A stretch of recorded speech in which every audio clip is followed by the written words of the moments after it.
Today, the OECD put out an important report which paints a pretty grim picture of the global economic outlook, suggesting that the global economy will contract by 6% this calendar year, and describing what we're going through internationally as the deepest recession since the global depression.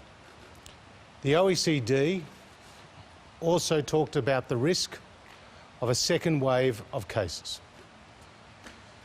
And in that event, they described the global economy as by contracting a further 1.6%. But the positive news for Australia in this report is that Australia stands out as a leader in the economic recovery.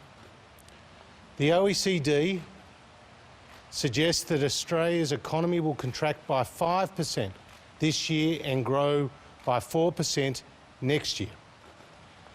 This stands in stark contrast to Japan, where the OECD are forecasting its economy to contract by 6% this calendar year, to the United States, which will contract by 7.3% according to the OECD, to Canada, which will contract by 8%, to New Zealand, which the OECD is forecasting to contract by 8.9%, to Italy at 11.3%, to France at 11.4%, and to the United Kingdom at 11.5%. The OECD, in its report, also praises Australia for moving quickly to close its borders and put in place the necessary health restrictions, which has helped us flatten the curve so successfully here. And the OECD also praises Australia for, in its words, massive macroeconomic support. Economic support that was only possible because we entered this crisis from a position of economic strength, where growth was increasing at the end of last year, unemployment was falling in February, the budget was in balance for the first time in 11 years. This report does signal the economic challenges that Australia and the world face. But as we have success on the health front, we are starting to ease the restrictions, and it's critically important that we maintain that momentum, that we lift those restrictions on the domestic borders. Closed borders cost jobs. There is no clear medical reason as to why those domestic borders should be closed. So we need to continue to follow the medical advice, but we also need to ease those restrictions that are in place and let Australians get back to work. Any questions? What will you do if the states don't open up their borders soon? The Prime Minister was very clear in question time yesterday. He wants it done by July. Are you contemplating any carrots or sticks to get that moving? Well, the biggest carrot is jobs. And we know how important job creation and getting people back to work is to not just the Prime Minister, but also to those state premiers and to those chief ministers. So they have a big stake in the outcome of our success on the economic front. And they know how important it is to lift those restrictions on the borders to get people back to work. So we continue to talk to our colleagues at a state level, whether it's at the Prime Minister's level or whether it's at the Treasurer's level or at other levels.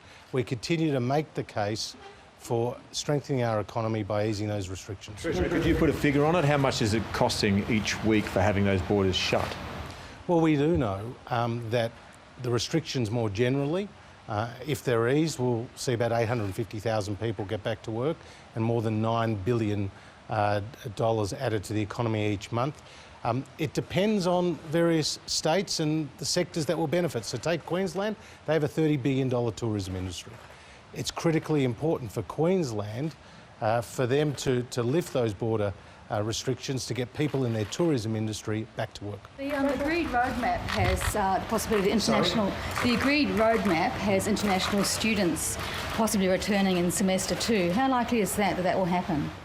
Oh, look, we continue to talk to the international education sector and to our universities about the importance of that sector to their businesses, but also to our economy. But we won't do anything that is not in accordance with the medical advice, so we continue to work on our options. The Victorian authorities have just announced that one of the protesters at the rally in Melbourne on the weekend has tested COVID positive. Is it a conflicting message to ask states to open their borders when we don't know the full health effects of these rallies, that there may be clusters? Or is it contradictory now? Look, absolutely not. What we've been absolutely clear about is that people shouldn't have gathered in those numbers for those rallies. And in doing so, they put the broader community's health at risk. That was the obvious message from the medical experts about those rallies. And it was very unfortunate that they proceeded in the way that they did. And obviously, we'll wait and see what the health outcomes are in the weeks ahead. The Prime Minister said today that those who do attend another Black Lives Matter protest later in the week should be charged. Do you agree with that sentiment, given that those arrested could also be disproportionately Indigenous? Well, in terms of protecting Indigenous lives, that's been an absolute focus for our government through the course of this pandemic, Andrew. We have put in place lots of different measures to ensure that we could get as much support and as much protection to those communities, particularly given their vulnerabilities. So when people have gathered together for these debates for these protests, they need to consider what is the broader impact on the community, and we do know that it puts people at risk. As for whether charges should be laid, that will be a matter for state authorities. Your leader says that they should. Your deputy leader of the Liberal Party.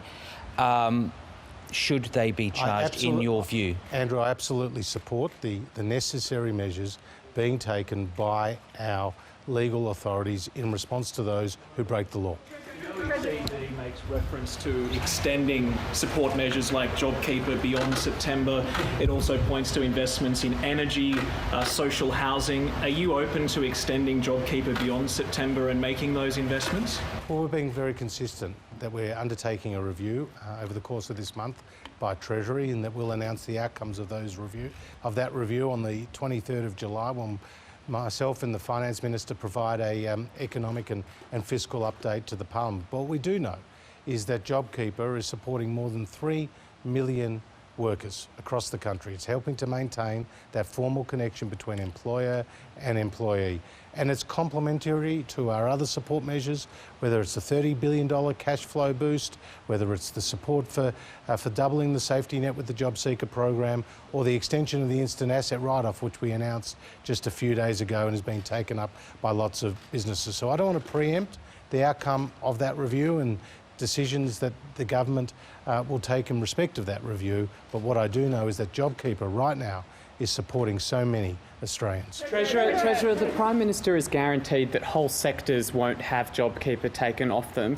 But can you explain what is on the table in terms of the review? Could businesses be required to show each and every month that they have a particular revenue downturn in order to qualify? Well, look, again, we're considering those sort of questions in the context of the review. What the Prime Minister has made clear, and what we did in the Parliament yesterday and Dan Tehan in the days before, is that the childcare sector was a special case. The childcare sector was asking for a transition, and we provided that transition with the employment guarantee, with the transition payment, with the easing of the activity test, and that will enable children to get the necessary childcare supports, as well as those businesses to remain viable. When it comes to other sectors of the economy, whether it's the tourism sector or the arts sector, we continue to look at our options to build on announcements that we've made already. When it comes to the housing sector, as you know, we've announced a particular package of measures, nearly $700 million worth already. Is it inevitable now that restriction relief will be delayed because a protester has tested positive? And do you think, as an abundance of caution, everyone who went should self-isolate for 2 weeks? Look, I don't accept the inevitability of what you just said then in terms of what that will mean for the restrictions. What we do know is that there was a timetable agreed by the National Cabinet. I think it's important to move ahead with that timetable because we know how many jobs are going to be created, and we know how much the economy will benefit as a result. Treasurer, if JobKeeper can't go on beyond September, would the government get better bang for its buck from devising and introducing potential new stimulus measures if the economy is still a little bit weak at that stage? Well, again, I don't want to preempt, John, what the discussions within government are going on right now, because we're looking at our options. We're looking at where the economy is today, but also where it's likely to be with those further restrictions being eased. But let's not underestimate the support that we're providing to the economy. What we also need to bear in mind is that there are other supports across the economy, not necessarily being provided by government, but that are also coming off near the end of the year. I'm talking particularly about the deferral of interest payments and principal payments by small business owners on their loans to the banks. I'm talking about some of the regulatory changes, the regulatory shield we created around insolvency and bankruptcy that was there for a 6-month period. There is a number of things that we put in place that were temporary, that were designed to support the economy at its time of need, that we need to consider in the context of the improvements across the economy. We've said you for super funds to help invest, get back in domestic recovery.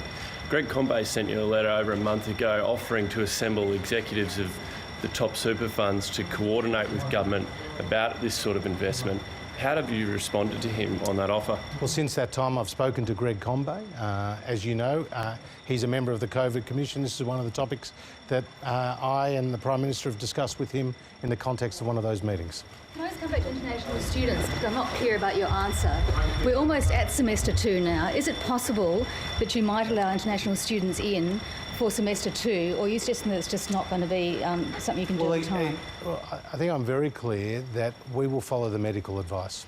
And the medical advice right now is that we have to be very, very cautious about any loosening of those travel restrictions because of the fact that the virus continues to spread across the world. We haven't seen the flattening of the curve. Okay, so that was Treasurer Josh Frydenberg speaking there at Parliament.